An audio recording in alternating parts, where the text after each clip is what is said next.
Hello friends, welcome to my channel PCS with Chauhan. Guys, मेरा नाम है कीर्ति चौहान। यहाँ हम कर रहे हैं दृष्टि आईएएस की क्विक बुक, और जिसमें हम कर रहे हैं भारतीय संविधान, राज्य व्यवस्था एंड गवर्नेंस। चैप्टर नंबर 8 करेंगे, जो कि है राज्य की नीति के निर्देशक तत्व, यानी कि directive principle of state policy. तो गाइस, यहाँ पे मेरा व्हाट्सएप नंबर है। अगर आपको कोई हेल्प चाहिए तो आप मुझे व्हाट्सएप कर सकते हैं, किसी भी तरह की हेल्प। तो गाइस, मेरा टेलीग्राम पेज भी जो है ना, जो 10 उसे भी आप ज्वाइन कर सकते हैं। उसमें भी आपको पीडीएफ रिलेटेड हेल्प मिल सकती है। तो दोस्तों, यहाँ पे एक बार आप लोग देख लीजिएगा सिलेबस क्या है। और गाइस, अगर आप लोग को मेरी वीडियो पसंद आए तो वीडियो को लाइक ज़रूर करिएगा, और चैनल को अभी तक आप लोगों ने सब्सक्राइब नहीं किया हो तो आप चैनल को सब्सक्राइब कर सकते हैं।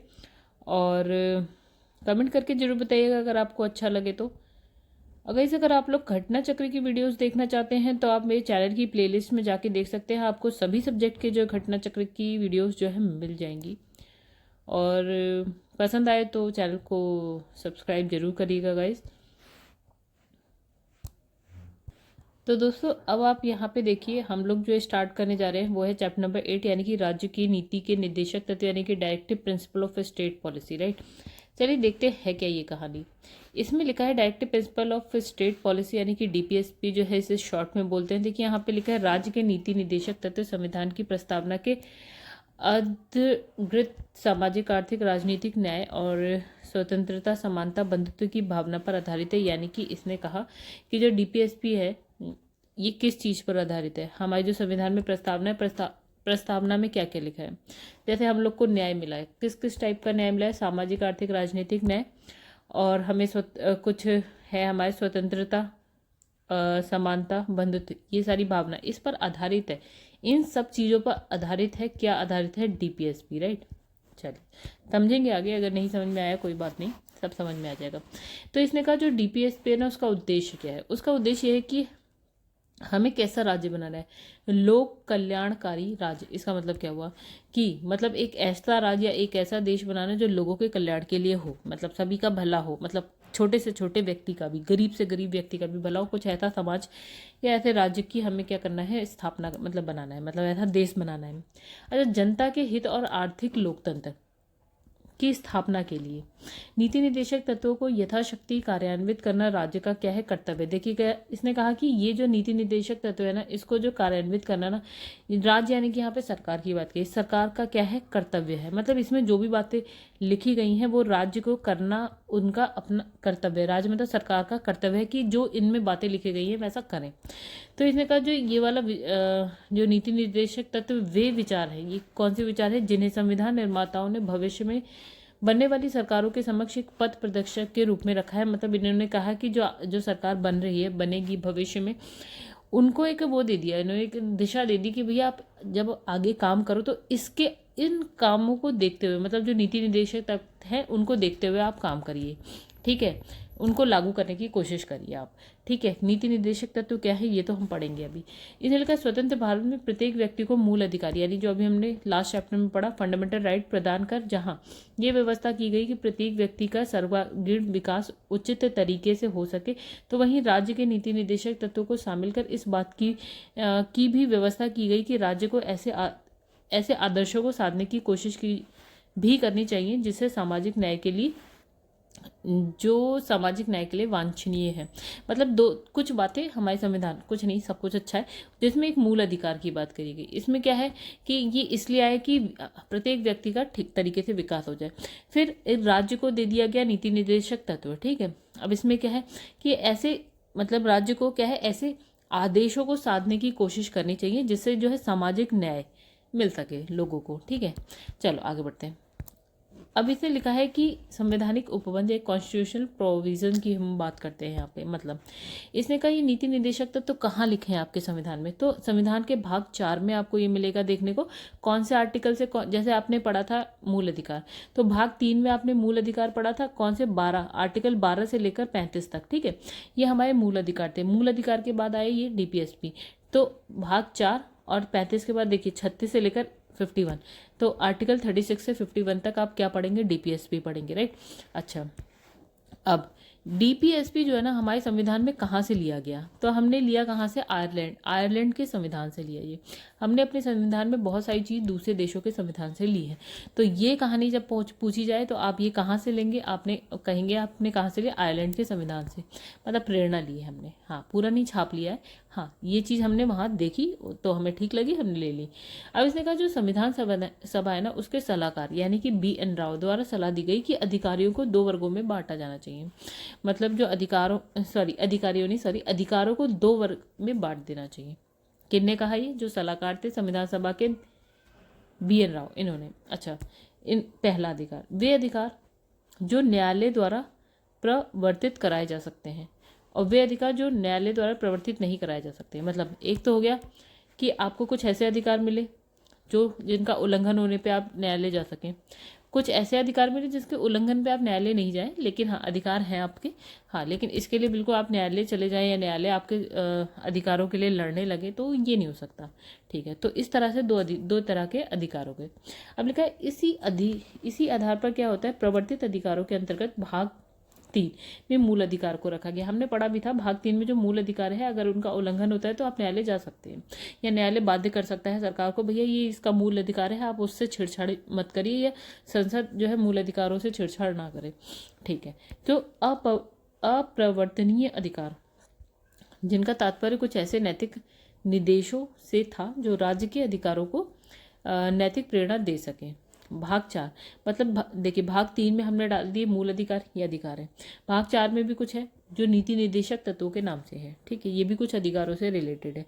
मतलब कि आप कोई काम करें तो इस अकॉर्डिंग करें, मतलब एक क्या होता है ना कि नैतिक निर्देश है ये। मतलब इसने कहा कि भैया जैसे आप कोई भी काम, अभी हम पढ़ेंगे क्या क्या है इसके अंदर, मतलब अच्छी अच्छी बातें लिखी गई है। ठीक है, तो मतलब राज्य को कहा गया है कि आप इसके अकॉर्डिंग काम करिए, मतलब अच्छी अच्छी बातों के अकॉर्डिंग काम करिए। क्या अच्छी बात है वो आप आगे देख लेंगे। देखिए निदेशक तत्वों का महत्व क्या है, इंपॉर्टेंस क्या है। देखिए पहला इसने कहा कि हमें कैसा राज्य बनाना है, लोक कल्याणकारी, मतलब एक जो जिसमें सभी लोगों का कल्याण हो ऐसा राज्य बनाइए। राज्य मतलब देश बनाइए। और इसने कहा आर्थिक और सामाजिक लोकतंत्र की स्थापना हो, मतलब लोकतंत्र ऐसा होना चाहिए जिसमें कैसा आर्थिक भी हो सामाजिक भी हो, ऐसा लोकतंत्र बनाइए। ठीक है, और इसने कहा भारत सरकार के कल्याणकारी कार्यों का आधार अधिकांश योजनाएं इससे प्रेरित है। मतलब इसने कहा जो नीति निर्देशक तत्वों से प्रेरित है, क्या जो भारत सरकार की जो कल्याणकारी कार्य होते हैं। ठीक है, और बहुत सारी जो योजना होती है वो नीति निर्देशक तत्वों से प्रेरित होती है। मतलब नीति निर्देशक तत्वों में अच्छी अच्छी बातें कही गई हैं, उसके अकॉर्डिंग हम काम कर रहे हैं। अच्छा, इसमें क्या है, संविधान का दर्शन निहित है। मतलब नीति निर्देशक तत्व में क्या है, संविधान का दर्शन। अच्छा आगे बढ़ते, जब कभी न्यायपालिका के सम्मुख कोई संवैधानिक कठिनाई उत्पन्न हुई तो न्यायपालिका ने संविधान की प्रस्तावना और राज्य के नीति निर्देशक तत्वों को ध्यान में रखते हुए संविधान को समझने का प्रयास किया। मतलब इसने कहा कि न्यायपालिका के आगे अगर कोई प्रॉब्लम ऐसी आती है ना, संवैधानिक प्रॉब्लम आती है कि हम समझ नहीं पा रहे यार काम मतलब ठीक ठाक है सब कुछ कि नहीं चल रहा है। ठीक है, तो न्यायपालिका कहाँ देखती है, न्यायपालिका देखती है जो आपका संविधान है उसकी प्रस्तावना को। दूसरा ये देखती है नीति निर्देशक तत्वों को, इनको देखती है, इनको पढ़ती है, फिर समझती है कि हाँ जो आगे जो काम चल रहा है, जो कानून आया है या जो भी है वो सही है या गलत है। आगे फिर इन्होंने कहा वर्तमान में क्या है, जो आपका सुप्रीम कोर्ट है उसके द्वारा जनहित याचिका यानी कि जो हमारी है PIL के अंतर्गत जीवन के अधिकार की विस्तृत व्याख्या की गई है। जीवन के अधिकार भी जो है आजीविका भी निर्देशक तत्वों में वर्णित है। यानी कि इसने कहा, तो इसमें ज़्यादा कुछ इसने एक्सप्लेन करने वाली बात नहीं है। आगे बढ़ते, इसमें लिखा है विभिन्न विचारों का राज्य के नीति निर्देशक तत्वों के संबंध में विचार। ठीक है, सॉरी विचार नहीं गए, विचारकों, बहुत सारे विचारक थे। ठीक है, उन्होंने DPSP के बारे में क्या विचार दिए, क्या उनके क्या विचार थे। ठीक है, चलिए जैसे अम्बेडकर साहब, इन्होंने कहा कि जो DPSP का बहुत बड़ा मूल्य है, मतलब ये बहुत इंपॉर्टेंट हो गए, ये भारतीय राज्य व्यवस्था के लक्ष्य यानी कि आर्थिक लोकतंत्र को निर्धारित करता है, जैसे कि राजनीतिक लोकतंत्र में प्रकट हो, मतलब निर्धारित करते हैं जैसे कि राजनीतिक लोकतंत्र में प्रकट होता है। मतलब इसने कहा, मतलब इन्होंने कहा कि मतलब इसका लक्ष्य आर्थिक लोकतंत्र को निर्धारित करते हैं। मतलब जो भी है, मतलब हमने कहा कि किस चीज़ का क्या चीज़ आनी चाहिए, तो ये आपको कहाँ मिलेगा, नीति निर्देशक तत्व में आर्थिक लोकतंत्र होना चाहिए, राजनीतिक लोकतंत्र के बारे में। ऐसा इन्होंने कहा, किसने, अम्बेडकर साहब ने। अब ये ग्रैनविल ऑस्टिन क्या कहते हैं कि जो निर्देशक तत्व यानी कि जो DPSP सामाजिक क्रांति के उद्देश्यों की उद्देश्यों की प्राप्ति के माध्यम है। मतलब सामाजिक क्रांति लानी है तो नीति निदेशक तत्व तो होने ही चाहिए। आपको ये सब याद हो तो ठीक है गाइस, ये इनके विचार जो है ना याद ना हो तो भी ठीक है। ठीक है, अब इसमें लिखा है BN राव क्या कहते हैं, नीति निदेशक तत्वों का राज्य प्राधिकारियों के लिए शैक्षणिक महत्व है। ठीक है, अब देखिए फिर मैंने जो बात कही ना कि ये याद हो तो ठीक है, नहीं याद हो तो ठीक है, ये मैं PCS के लिए कह रही हूँ। ठीक है, इतना नहीं पूछेंगे। ठीक है, अगर IAS के आप बच्चे हैं तो भैया उसका लेवल कुछ और होता है, वो लेवल तक मैं भी नहीं पहुँच पाती। ठीक है, अब इसमें लिखा है संविधान के भाग 4 में उल्लिखित जो निदेशक तत्व हैं। देखिए कौन से आर्टिकल से कौन से आर्टिकल है याद रखिएगा, 36 से लेकर 51 है। कौन सा भाग है, संविधान का भाग 4 है। ठीक है, चलिए अब यहाँ देखिए आर्टिकल 36 क्या कहता है। इसमें क्या लिखा है, जो नीति निदेशक तत्व के संबंध में राज्य की परिभाषा क्या है। मतलब इसने कहा कि राज्य आखिर है क्या। ठीक है, राज्य की परिभाषा क्या है। ठीक है, क्योंकि इसमें यही तो है, राज्य के नीति निदेशक तत्व, तो ये राज्य क्या है, यानी कि सरकार है। ठीक है, तो हमने पहले भी पढ़ा है राज्य क्या है, वही राज्य है। और इसमें लिखा है आर्टिकल नंबर 37 क्या कह रहा है कि जो DPSP को न्यायालय द्वारा प्रवर्तनीय न होते हुए भी देश के शासन में मूलभूत माना गया है और विधि बनाने में इन्हीं सिद्धांतों को लागू करना राज्य का कर्तव्य है। मतलब इसने ये कहा कि भैया आप ना अगर नीति निदेशक तत्वों के अकॉर्डिंग अगर सरकार काम नहीं कर रही है तो आप न्यायालय नहीं जा सकते। ठीक है, जैसे मूल अधिकार के लिए आप जा सकते थे, नीति DPSP के लिए आप न्यायालय तो नहीं जा सकते। लेकिन हाँ, इसमें ये कहा कि भैया जो राज्य यानी कि जो सरकार है उसका कर्तव्य है कि भैया आप कोई भी कानून बनाए तो इसको ध्यान में रख के बनाए, अपने DPSP को ध्यान में रख के बनाए। लेकिन जनता अगर ऐसा काम नहीं कर रही है सरकार, तो जनता इसके लिए ना कूदती हुई न्यायालय नहीं जा सकती। 38 में देख लेते हैं, 38 1 है, 2 है और क्या है भाई 38 2 पार्ट में। ठीक है, तो पहले में क्या लिखा है, इसमें लिखा है राज्य लोक कल्याण की अभिवृद्धि के लिए सामाजिक व्यवस्था बनाएगा। राज्य ऐसी सामाजिक व्यवस्था करे जिसमें सामाजिक आर्थिक राजनीतिक न्याय राष्ट्रीय जीवन की सभी संस्थाओं को प्रमाणित करे, भरसक प्रभावी रूप से स्थापना और संरक्षण करके लोक कल्याण की अभिवृद्धि का प्रयास करें। मतलब कहानी बस वही है कि लोक कल्याण की बात करी गई है, राज्य ऐसा काम करे कि लोक कल्याण के लिए। ठीक है, अब इसने कहा आय प्रतिष्ठा सुविधाओं अवसर की असमानता को समाप्त करें। मतलब क्या है, ऑलमोस्ट सबकी आय एक जैसी रहे, कम ज़्यादा सी ना हो, प्रतिष्ठा सब बराबर रहे, सुविधाएं सबको बराबर मिले, अवसर मिले। तो ये असमानताएं अगर इसमें हैं तो उसको दूर करने का काम करे राज्य यानी कि सरकार। चलो आगे बढ़ते हैं। आर्टिकल नंबर 39 क्या कहता है, कहता है राज्य की अनुसरणीय कुछ नीति तत्व। ठीक है, अब देखिए क्या कहानी है, बहुत सारी कहानी है। ठीक है, तो गैस शॉर्ट मतलब देखिए नीति निदेशक तक बहुत बहुत इंपॉर्टेंट से हैं। ठीक है, अब देखो इतने सारे ना आप कहो कि मुझे ना आर्टिकल नंबर 36 से 51 तो पूरे रट जाएंगे, तो नहीं रटेंगे।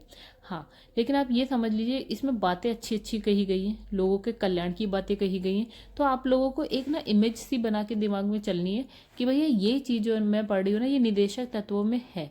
ठीक है, आप 4 बार पढ़ेंगे तो आपको याद हो जाएगी कि ये चीज़ आपको निदेशक तत्वों में आर्टिकल 36 से 51 के बीच में मिल ही जाएगी। कहो कि रट ही लेंगे आप, तो ये तो बड़ा पॉसिबल सा नहीं लगता। ठीक है, लेकिन जब आप पढ़ेंगे तो आप समझ जाएंगे कि निदेशक तत्वों में मिल जाएगा। ठीक है, अब देखिए इसमें लिखा है कि क्या बातें हैं इसमें। आर्टिकल नंबर 39 का में कहा है कि पुरुष स्त्री सभी नागरिकों को आजीविका के पर्याप्त साधन प्राप्त करने का अधिकार है। यानी कि इसने कहा कि मतलब देखिए अब ये फिर वही बात कि आप इसके लिए न्यायालय नहीं जा सकते कि पुरुषों को आजीविका यानी कि कोई नौकरी मिली हुई है, स्त्री को नहीं मिली हुई तो स्त्री न्यायपालिका चले जाए, नहीं। हाँ, लेकिन आपको अधिकार है, आपको रोका नहीं जाएगा, पुरुषों को भी है स्त्रियों को भी है बराबर। अब लिखा है समुदाय के भौतिक संसाधनों का उचित वितरण एवं स्वामित्व। यानी कि अगर आपके पास मतलब देश में या आपके राज्य में भौतिक संसाधन है तो उसका ना उचित वितरण होना चाहिए सभी में।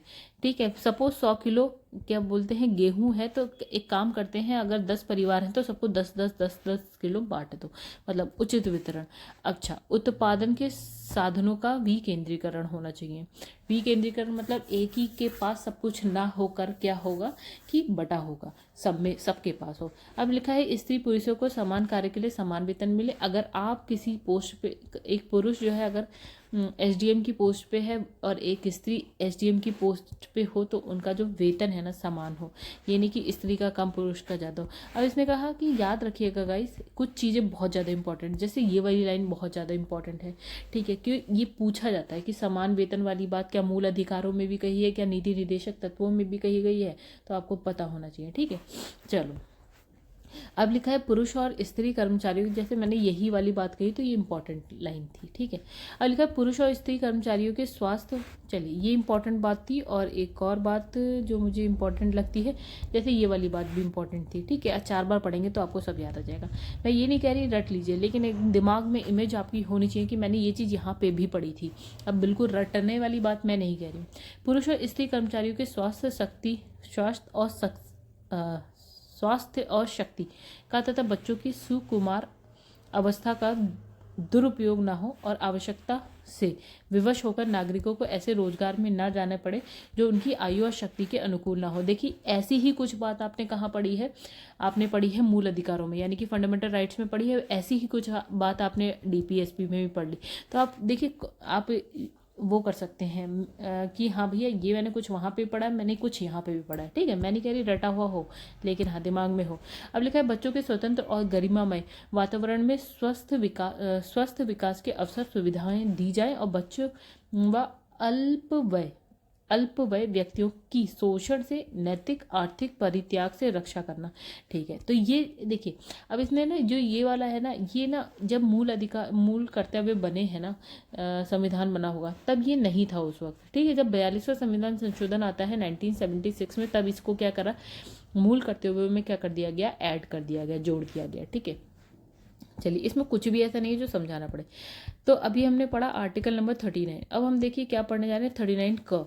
तो 39 क्या, इसमें समान अवसर के आधार पर न्याय देना, निशुल्क कानूनी सहायता उपलब्ध कराना ताकि गरीबों को अन्याय का जो है शिकार ना होना पड़े। इसने कहा कि जैसे समान अवसर के आधार पर न्याय दो, निशुल्क कानूनी सहायता दो, मतलब अगर आपको कोई पकड़ लेता है, मतलब पुलिस पकड़ लेती है, आपके पास वकील करने का वो नहीं, तो आपको वकील दिया जाएगा सरकार की तरफ से, ठीक है। ये भी कहाँ आया है, ये 42वें संविधान संशोधन 1976 में जोड़ा गया है 39 का, ठीक है। चलिए ये बात भी आप समझ गए, आसान था। अब देखिए बहुत इंपॉर्टेंट आर्टिकल 40, इसमें क्या कहा, ग्राम पंचायतों का संगठन करना और उन्हें स्वायत्त शासन की इकाई के रूप में कार्य करने हेतु शक्तियां और जो है प्राधिकार देना। मतलब ये कहा गया, देखिए ग्राम पंचायत से स्टार्टिंग से नहीं थी। हम कहते हैं कि भैया ग्राम पंचायत के बारे में ना गांधी जी ने कहा कि होना तो चाहिए भैया संविधान में, मतलब ग्राम पंचायतों को शक्ति दी जाए, ठीक है, संगठन बनाया जाए, ग्राम पंचायतें बनाई जाए, उन्हें स्वतंत्र शक्तियाँ दी जाए, वो अपने अकॉर्डिंग काम करें। तो ऐसा गांधी जी ने भी कहा था। तो इसे कहाँ रख दिया हमने डीपीएसपी में रख दिया। मतलब ये हो गया कि बाध्यकारी तो नहीं है सरकार के ऊपर की वो ग्राम पंचायत बनाए, लेकिन हाँ ये कहता है कि हाँ सरकार कुछ काम ऐसा करे कि ग्राम पंचायत बने, उनके पास शक्तियाँ हो, वो अपने काम खुद से करें, ठीक है। तो ये आपको मिला डीपीएसपी में, यानी कि ग्राम पंचायत से रिलेटेड आपको किस आर्टिकल में मिला है, आर्टिकल 40 में मिल रहा है। और कहाँ पे मिला है, डीपीएसपी में। ये बात कही गई थी। अब तो ग्राम पंचायतें बन गई हैं।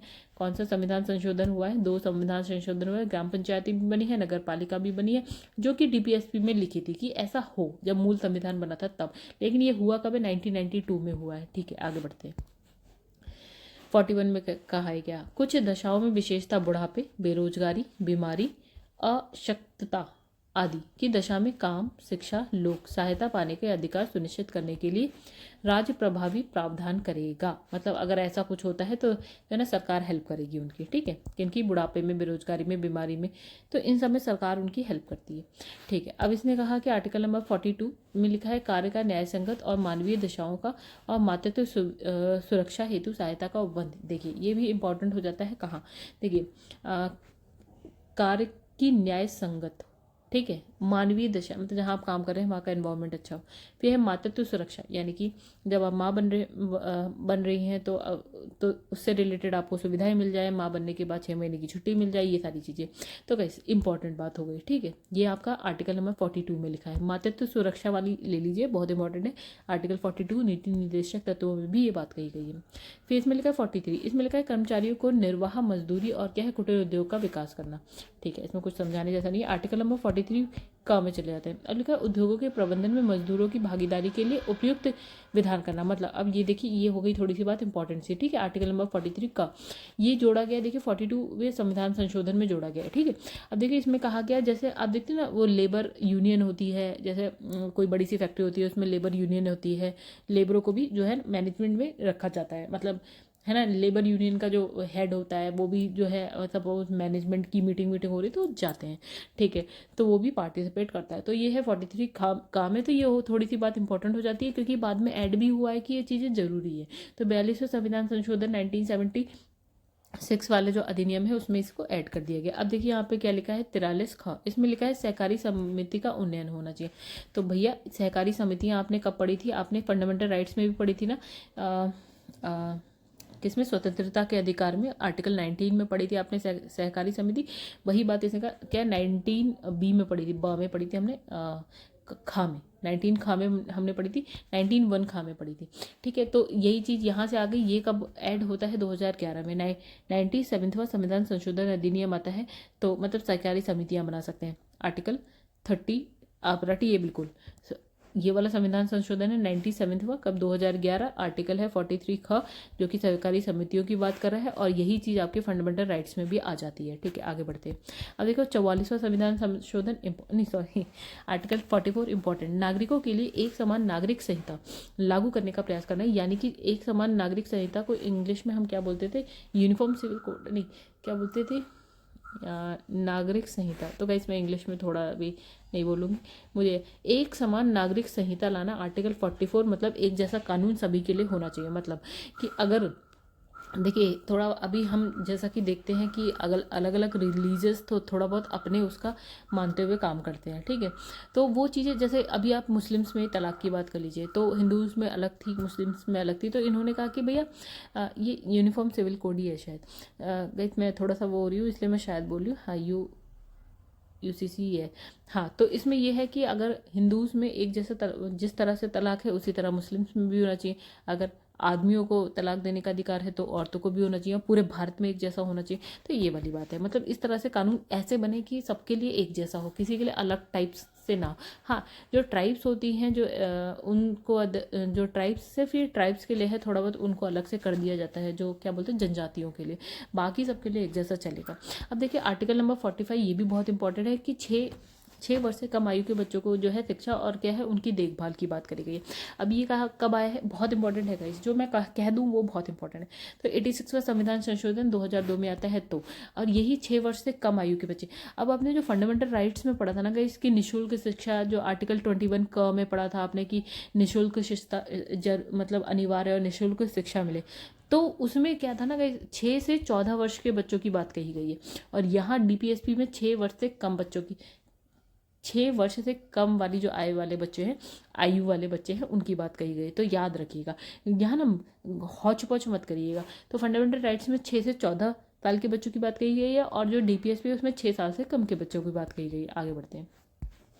आर्टिकल नंबर 46, इसमें कहा है कि अनुसूचित जाति, अनुसूचित जनजाति और अन्य दुर्लभ वर्गों की शिक्षा और क्या है अर्थ संबंधी हितों की अभिवृद्धि और सामाजिक न्याय सुनिश्चित करना। मतलब इसने कहा यहाँ पे SC ST की बात करी गई है, तो उनके लिए कुछ भी काम करना। ये दुर्बल जो वर्ग है आपका, ठीक है, बैकवर्ड कास्ट है, उनकी बात करी गई।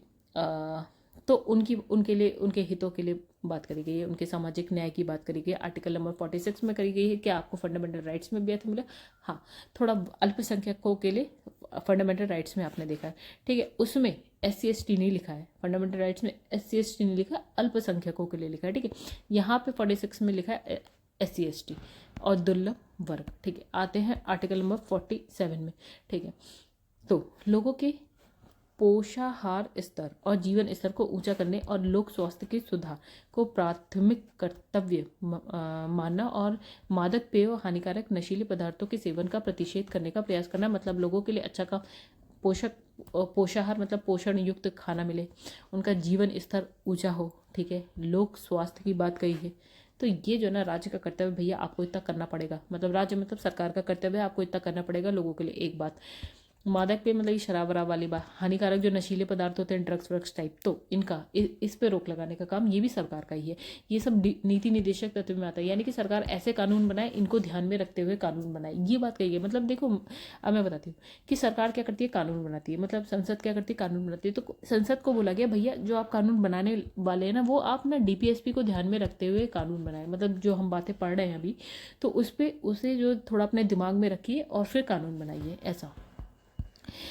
तो वही बस वही बात है, सरकार चाहे तो बना सकती है, ना चाहे तो ना भी बनाए, और इसके लिए आप न्यायालय नहीं जा सकते हैं, ठीक है, बस यही वाली बात है। और मूल अधिकारों के लिए आप जाएंगे बिल्कुल, अगर उनका उल्लंघन होगा तो इनके उल्लंघन पे नहीं जा सकते। सरकार का मन है करे तो ना करे, करे तो करे, ना करे तो ना करे, लेकिन हाँ ये कहा गया है कि भैया आप करिए, बाध्यकारी नहीं है बट करने की कोशिश करिए। अब यहाँ देखिए आर्टिकल नंबर 48 क्या कहता है, कृषि पशुपालन का संगठन आधुनिक वैज्ञानिक प्रणालियों के अनुसार करना, यानी कि कृषि कुछ इस तरह से करिए जो नई टेक्नोलॉजी आ रही है उसके अकॉर्डिंग करिए, पशुपालन नए टेक्नोलॉजी के अकॉर्डिंग करिए, ठीक है। गायों बछड़ों अन्य दुधारू और जो वाहक पशु हैं उनकी नस्लों के परिरक्षण और क्या सुधार करना, और ठीक है, तो परिरक्षण सुधार करना, वाहक हो गाइस उनके वध का प्रतिषेध करने के लिए कदम उठाना। देखिए ये मतलब उनके सुधार करना, ये सब या उनका वध ना किया जाए, तो ये किन पे कहा गया है, देखिए बछड़ों पे, अन्य दुधारू वाहक पशु, मतलब जिससे हो सकता है कि हम लोग को लाभ मिल रहा है कहीं ना कहीं से, तो उनसे आप कह रहे हैं कि भैया इनका वध ना हो, इनके ऊपर सुधार किया, उनके ऊपर काम किया जाए, ठीक है। नेक्स्ट देखिए यहाँ पे लिखा है 48 का इंपॉर्टेंट, ठीक है, ये भी इंपॉर्टेंट है, इंपॉर्टेंट। और दूसरी चीज़ इंपॉर्टेंट क्यों है ना, बाद में इसे जोड़ा गया, मतलब जब हमें महसूस हुआ कि भैया ये चीज़ होनी चाहिए तो हमने जोड़ दिया। तो 42वां संविधान संशोधन अधिनियम 1976, ये समझ लीजिए, ये संविधान संशोधन अधिनियम जो है रट लीजिए, क्योंकि इसमें बहुत कुछ हुआ है। तो देखिए अब इसमें 48 का में क्या कहा, इसने कहा पर्यावरण के संरक्षण, पहले हम ध्यान नहीं दे रहे थे शायद, फिर इन्होंने क्या करा, संविधान में डाल दिया सरकार ने, पर्यावरण का संरक्षण, संवर्धन, वन्य जीवों की रक्षा, ये सारी चीज़ें पहले संविधान में लिखी थी, ठीक है, लेकिन फिर बाद में इसको जोड़ दिया कि भैया सरकार कुछ ऐसा काम करे जो इसको ध्यान में रखते हुए करे, ठीक है। अच्छा आगे बढ़ते हैं, अब लिखा है आर्टिकल नंबर 49 क्या कहता है कि राष्ट्रीय महत्व के स्मारक जो है, स्थान है, वस्तुएं, उसका संरक्षण हो, मतलब जो पुरानी पुरातात्विक वस्तुएं, स्थान, ये सब है, उसका थोड़ा सा भैया बचा के रखो उन्हें, ठीक है। अब इसमें लिखा है आर्टिकल 50 क्या कहते हैं, तो ये भी इंपॉर्टेंट है गाइस, ठीक है, और ये इससे ऊपर वाला भी इंपॉर्टेंट था, ठीक है। तो जो इंपॉर्टेंट है अलग से रटने हैं, मतलब आपको याद रखने हैं, ठीक है, वो ये सब है जो मैं बता दूँ आपको। अब देखिए 50 में कहते हैं राज्य की लोक सेवाओं में कार्यपालिका से न्यायपालिका के पृथक्करण हेतु राज्य द्वारा कदम उठाना, मतलब बस ये समझ लो कि जो राज्य की लोक सेवा है ना, देखिए कार्यपालिका अलग होती है, न्यायपालिका अलग होती है, और एक काम करो भैया कार्यपालिका को न्यायपालिका से अलग ही रखने की कोशिश करो, ठीक है, ये एक दूसरे में ज़्यादा इंटरफेयर ना करें। अच्छा आर्टिकल 51 कहता है अंतर्राष्ट्रीय शांति, मतलब हम विदेश, मतलब हम पूरे विश्व लेवल पे चल रहे हैं, पूरी पृथ्वी पे, पूरे विश्व में शांति रहे, सुरक्षा रहे, ऐसा कुछ करी। राष्ट्रों के बीच न्याय संगत सम्मानपूर्ण संबंध बने रहे। फिर अंतर्राष्ट्रीय विवादों के मध्यस्थता से निपटने के लिए क्या प्रोत्साहन देने का प्रयास किया जाए, कि मतलब अगर कोई 2 देशों के बीच में, 4-5 देशों के बीच में लड़ाई चले तो मध्यस्थता हो, लड़ाई ना चले कि बम फेंकने लगे, ऐसा ना हो, थोड़ा बातचीत हो, ठीक हो। अच्छा इसमें लिखा वर्तमान में जो है गोवा राज्य में समान नागरिक संहिता लागू है, यानी कि जो हम बात कर रहे थे ना अभी, समान नागरिक संहिता की पूरे देश में एक जैसा कानून होना चाहिए, सभी के लिए एक जैसा, तो ये गोवा में है, ठीक है, ऐसा चल रहा है, गोवा में सबके लिए एक जैसा है। अच्छा यहाँ लिखा है राज्य के नीति निदेशक तत्वों का वर्गीकरण, चलो इसमें लिखा है राज्य के नीति निदेशक तत्वों के व्यापक रूप से देखते हुए इसमें क्या है, निम्नलिखित भागों में इसको जो है विभाजित कर दिया। देखिए अभी हमने बहुत सारे आर्टिकल्स पढ़े, ठीक है, आर्टिकल नंबर 36 से लेकर हमने कहा था 51 तक पढ़े, तो अब इसने कहा ना कि ये ना किसी के विचारों, मतलब ये विचारों पर आधारित है। जैसे हमने क्या पढ़ा था, अभी हमने कहा था ना आर्टिकल नंबर 40 कहता है कि भैया ग्राम पंचायत होनी चाहिए, तो ये किसका विचार था, ये गांधीवादी विचार था, ये गांधी जी का विचार था, तो हम उसे गांधीवादी विचारों में रख देते हैं, ठीक है, तो आर्टिकल 40 जैसे गांधीवादी विचारों में आ गया, ठीक है। और वैसे ही देखते हैं, चलो आगे, तो इसमें ये थोड़ा आपको थोड़ा सा ना, आप क्या करिएगा, देखिए ऐसे मैं बताती हूँ, जैसे आपने जो भी आर्टिकल पढ़ा, जैसे आपने पढ़ा आर्टिकल नंबर 44 जैसे इंपॉर्टेंट है, ठीक है। तो ये समान नागरिक संहिता वाली बात, तो ये किसका विचार है, कहाँ से आया? तो देखिए अब इसमें आर्टिकल 44 लिखा है ये उदारवादी विचार है, ठीक है। तो ये उदारवादी, तो यहाँ पे ये आप लिख दीजिए उदारवादी, अलग से आप क्यों रटेंगे आर्टिकल, मतलब इसी के आगे आगे लिख दीजिए। जो मैं कहती हूँ इंपॉर्टेंट है उसमें सहकारी, जैसे सहकारी समिति इंपॉर्टेंट था, तो सहकारी समिति आपकी क्या गांधीवादी तत्व है, तत्वों में आ जाता है, ठीक है। तो वहीं पे आपका जैसे कर्मचारियों को निर्वाह मजदूरी कुटीर उद्योग का विकास, ये भी गांधी जी कहते थे, तभी कहते थे चरखा चलाओ, ठीक है। मतलब कुटीर उद्योग की बात गांधी जी कहते थे, इससे सभी का विकास होगा, ऐसा कहते थे गांधी जी। तो ये भी गांधीवादी विचार है। तो बस मैं कहने का मतलब है कि इनको, इन्हीं आर्टिकल्स के सामने आप जब पढ़ रहे हैं ना, तो विचार तत्व लिख दीजिए, ये गांधीवादी हैं, समाजवादी हैं, उदारवादी हैं। देखिए गांधीवादी याद कर दीजिएगा, समाजवादी उदारवादी ना आप पढ़ते ही समझ जाएंगे कि उदारवादी है या नहीं है। जैसे आपका ये उदारवादी है, आपको पढ़ते ही समझ में आ जाएगा कि आपका जो है आर्टिकल नंबर 44 उदारवादी। अच्छा आर्टिकल नंबर जैसे समाजवादी, इसने कहा 38 जो है ना समाजवादी, 38 में क्या पढ़ के आए थे हम? समाजवादी यानी कि लोगों के कल्याण की बात करो, ऐसे राज्य की स्थापना करो जिसमें कल्याण हो लोगों का, ठीक है। तो ये समाजवादी है, ये तो पढ़ते ही समझ में आएगा आपका, ठीक है। क्या है, जैसे अब इसने कहा कि असमानता को दूर करना, ये समाजवादी विचारधारा है, ठीक है। तो बस आप इतना समझ लीजिए कि आपको ना जितने भी आर्टिकल्स आप पढ़ेंगे उसके आगे आप लिख दीजिए गांधीवादी, जैसे आर्टिकल 40 है, 43, 43 ख, 46, 47, 48, जैसे 46, 47, 48 भी देख लेते हैं। चलिए जैसे इसने कहा है कि लोगों के पोषण स्तर, जीवन स्तर, मतलब ये कि ये देखिए मादक पेय वाली अगर हम बात करें तो गांधी जी कहते हैं कि शराब वराब से दूर रखिए, हानिकारक नशीले पदार्थ, तो ये भी गांधीवादी है, ये भी गांधीवादी विचारधारा है, ठीक है। पशु को ना मारे, ठीक है, ठीक है। और पर्यावरण वाली बात, जैसे अब पर्यावरण वाली बात करें तो ये उदारवादी हो गई, ठीक है। आओ अब देख लेती है, ऐसी देख लेते हैं गाइज, आप लोग अपने जब पढ़ें तब उसी के आगे लिखते चले जाएं, अलग से पढ़ने की जरूरत नहीं है। तो जैसे गांधीवादी में 40 है, 43, 43 खा, 46, 47, 48 है। फिर समाजवादी में आपके आ जाते हैं 30, आर्टिकल 38, 39, 39 क, 41, 42, 43, 43 क, 47, ठीक है।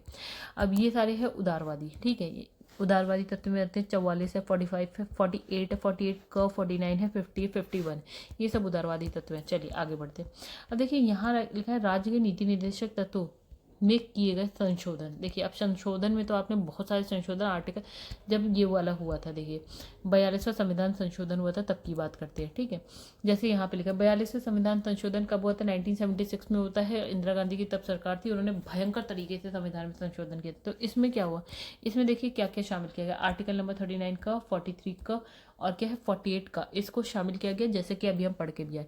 अच्छा 44वीं संविधान संशोधन कब होता है? 1978 में होता है। देखिए 1976 में ना कांग्रेस की सरकार थी, इन्होंने भयंकर तरीके से क्या है संशोधन किए थे। फिर क्या हुआ, जब कांग्रेस की सरकार हटती है दूसरी सरकार आती है, तो वो क्या करती है ना, उसको लगता है जो कांग्रेस ने फालतू के मतलब कुछ ऐसे संशोधन किए जो नहीं करने चाहिए थे, तो वो उनने क्या करा ना, अपनी सरकार आती ये क्या बोलते हैं, उनने कुछ और संशोधन करके चीज़ें अलग करिए। तो वो वाली अलग बात है। देखिए 44वां संविधान संशोधन जो है 1978 में है, उसके माध्यम से जो है आर्टिकल 38 की जो भाषा है उसमें परिवर्तन किया गया, बस इतना किया गया, ठीक है। अब इसने लिखा आर्टिकल 45 में उल्लिखित है, क्या उल्लिखित है? उसमें लिखा है कि राज्य प्रारंभिक शैशव की देखरेख और सभी बच्चों, मतलब लेस देन 6 ईयर, मतलब 6 साल से कम के बच्चों की, और बच्चों की बात करिए उनकी देखरेख, और सभी बच्चों को उस समय तक जब तक कि वो 6 वर्ष के नहीं हो जाते आयु पूर्ण मतलब 6 वर्ष के नहीं हो जाते शिक्षा प्रदान करें, ठीक है। और क्या करें, ये जो है हमारा, ये कौन से संविधान संशोधन में आया था? 86वें संविधान संशोधन अधिनियम 2002 की जो धारा 3 द्वारा जो है इसे लाया गया, प्रतिस्थापित किया गया, ठीक है। ये हम पढ़ चुके हैं ऑलरेडी। अब इसमें देखिए क्या है, 97वां संविधान संशोधन 2011 में आ गया, और जिसमें हमने क्या करा 43 ख को ऐड किया, जो कि सहकारी समिति के बारे में बात करता है, ठीक है। तो ये सारी चीज़ें हम पढ़ते हुए आ गए हैं, ठीक है, कुछ नया नहीं था इसमें। संविधान के अन्य भागों में उल्लिखित निर्देशक तत्वों की बात करते हैं। देखिए संविधान के कुछ अनुच्छेद यानी कि कुछ आर्टिकल ऐसे हैं जो नीति निर्देशक तत्वों, ठीक है, की तरह ही निर्देश देते प्रतीत होते हैं, जो इस प्रकार है। मतलब संविधान के अन्य कुछ ऐसे भी आर्टिकल्स हैं जो आपको पढ़ के ऐसा लगेगा जो नीति निर्देशक तत्वों के जैसे ही हैं। जैसे इसने कहा कि संघ या राज्य, संघ मतलब केंद्र कह लीजिए, राज्य जो राज्य अलग अलग हैं, उनके कार्यों से संबंधित जो सेवाएं हैं, जैसे संघ की सेवा हम कह देते हैं यूपीएससी है, राज्य की सेवा हम कह देते हैं पीसीएस। तो उसके कार्यों से संबंधित जो सेवा है, अधीन पदों की नियुक्तियों में अनुसूचित जाति यानी कि एससी, अनुसूचित जनजाति यानी कि एसटी के दावों का प्रशासन की दक्षता बनाए रखने की संगति के अनुसार ध्यान रखें। ठीक है, मतलब प्रशासन ठीक ठाक चलता रहे और क्या है, एससी एसटी के लिए आप थोड़ा सा काम करिए। ठीक है, अब ये लिखा है आर्टिकल नंबर 335 में लिखा है, जो कि ऑलमोस्ट वैसा ही है जो नीति निर्देशक तत्वों में आ सकता है। ठीक है, अच्छा, अब इसमें लिखा है आर्टिकल नंबर 350 का क्या कहता है, भाषाई अल्पसंख्यक वर्ग के बच्चों को प्राथमिक स्तर पर मातृभाषा में शिक्षा की सुविधाएं दे। तो ये भी कुछ वैसा ही है जो डीपीएसपी जैसे।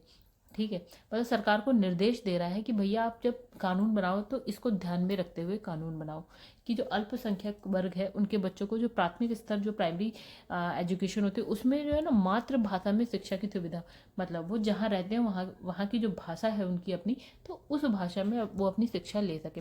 अच्छा, आर्टिकल 351 क्या कहता है कि हिंदी भाषा के विकास के लिए निर्देश, मतलब कि भैया आप करो सब कुछ और हिंदी भाषा के विकास के लिए भी कुछ काम करो, ऐसा ये कहता है सरकार को। हाँ, सरकार करती है तो ठीक, नहीं करती है तो हम सुप्रीम कोर्ट नहीं जाएंगे इसको लेके। ठीक है, निदेशक तत्वों की आलोचना भी है। देखो तो गाइस, निदेशक तत्वों की आलोचना से ना हम आगे का जो है ना नेक्स्ट वीडियो में कर लेंगे, क्योंकि वीडियो हो जाएगी काफ़ी बड़ी, और फिलहाल इस वीडियो को यहीं एंड करेंगे। गाइस, अगर आप घटना चक्र करना चाहते हैं तो आप मेरे चैनल की प्लेलिस्ट में जाइए, वहाँ पे कर सकते हैं। और एक चीज़ और, टेलीग्राम पेज की जो लिंक है ना वो आपको वीडियो के डिस्क्रिप्शन में मिल जाएगी। आप वहाँ से जाके मेरा टेलीग्राम चैनल ज्वाइन कर सकते हैं। वहाँ पर आपको क्या मिल जाएगा, कुछ PDF मिल जाएंगी। ठीक है, देखिए कुछ जैसे आप जो दृष्टि की आप मांगते हैं PDFs, ठीक है, तो उसकी साइट मिल जाएगी और वहाँ से आप दृष्टि की बुक्स पढ़ सकते हैं। ठीक है, जो ये जिससे जैसे मैं ये वीडियो बना रही हूँ वो वाली। ठीक है, और अगर आप लोगों को बाकी घटना चक्र की चाहिए आप मुझे व्हाट्सएप करिए, अगर मैं हेल्प कर पाऊँगी तो मैं ज़रूर करूँगी। ठीक है, और एक चीज़ और दोस्तों, अगर आप मुझसे पूछो कि मैम कौन सी बुक जो है, एक बुक ऐसी बताइए जिसे पढ़ के इनफ सब कुछ हो जाए। ठीक है, मुझे इसके अलावा आगे ना बढ़ना पड़े इस बुक के, तो मुझे लगता है दृष्टि की जो क्विक बुक है ये बेस्ट बुक्स में मुझे ऐसा लगता है आती है, क्योंकि इसमें कुछ भी स्किप नहीं होता है, यानी कि इसमें ऑलमोस्ट सब कुछ होता है, आपको सब कुछ मिल जाएगा। ठीक है, बाकी तो आप करंट अफेयर्स पढ़ते हो, जो चीज़ नहीं होती वो आपको वहाँ मिलती है, क्योंकि डायनेमिक पोर्शन आपको नहीं मिलता है। तो डायनेमिक पोर्शन के लिए तो आपको करंट अफेयर पकड़ना ही पड़ेगा। ठीक है, तो करंट अफेयर्स के लिए भी देखिए मैं किसी भी देखिए अभी मेरा चैनल तो है छोटा सा बच्चे जैसा, तो मैं करंट अफेयर्स के लिए अगर आप कहते हैं बुक, तो मुझे लगता है घटनासार है दृष्टि की, एक दृष्टि करके एक बुक आती है और घटनासार आती है, 6-6 महीने पे आती है। ठीक है, वो बुक बेस्ट होती है। अगर आप यूट्यूब चैनल की बात करें तो मुझे लगता है एक चैनल है क्रैक एग्ज़ाम करके है, कुछ इस तरह से, तो डेली कुछ 10 से 12 क्वेश्चंस वो MCQ फॉर्म में देते। मुझे लगता है अगर आप वो भी कर लेते हैं ना, 10 मिनट की वीडियो होती है, तो मुझे लगता है वो भी एक इनफ है अगर आप उसे डेली कर लेते तो। ठीक है, तो करंट अफेयर्स भी हमारा हो जाएगा और हमारा स्टैटिक पोर्शन तो हम कर ही रहे हैं यहाँ पे। तो गाइस, अगर आपको वीडियोस अच्छी लगे, मेरी बातें अच्छी लगे, तो प्लीज़ वीडियो को लाइक करिएगा। चैनल को सब्सक्राइब नहीं किया है तो चैनल को सब्सक्राइब कर लीजिएगा, बस आप लोग का थोड़ा सा सपोर्ट चाहिए। 11K सब्सक्राइबर के मैं थोड़ा सा पास हूँ। ठीक है, उसे पूरा करने में थोड़ी सी मेरी हेल्प करी। चलिए अभी यहाँ पे इस वीडियो को एंड करते हैं, मिलेंगे आपसे नेक्स्ट वीडियो में। यही पार्ट है, सेकंड पार्ट में जो है ये वाला जो चैप्टर है ख़त्म हो जाएगा, फिर हम नेक्स्ट चैप्टर करेंगे। फिलहाल तब तक के लिए धन्यवाद।